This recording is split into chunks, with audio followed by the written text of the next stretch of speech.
Before we leave this article for the moment, I want to show you two more things. Because this is a great article now, and as I said, it's a great starting point at least, but this isn't only true for the entire article.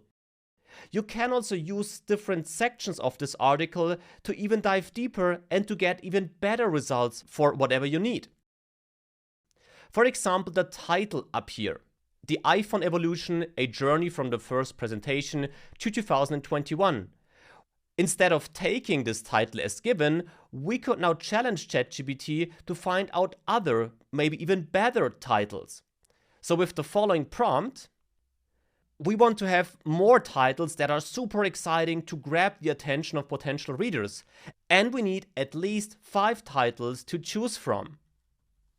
Now with this list, you can choose between even more creative and maybe even better titles.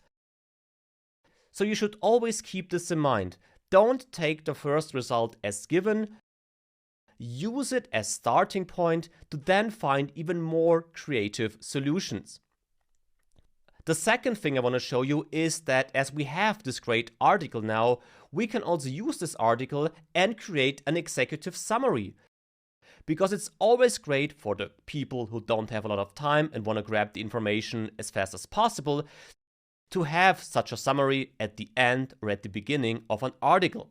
Here we'll keep things simple. With this prompt, we only want to limit ChatGPT to around about 300 words. So now we've finished our article. We have the structured article with great titles, we have images in there, and we have a summary. This logic is of course not limited to an article about some tech-related topic. So in the next lecture, we'll think about other article types that you could create with the help of ChatGPT.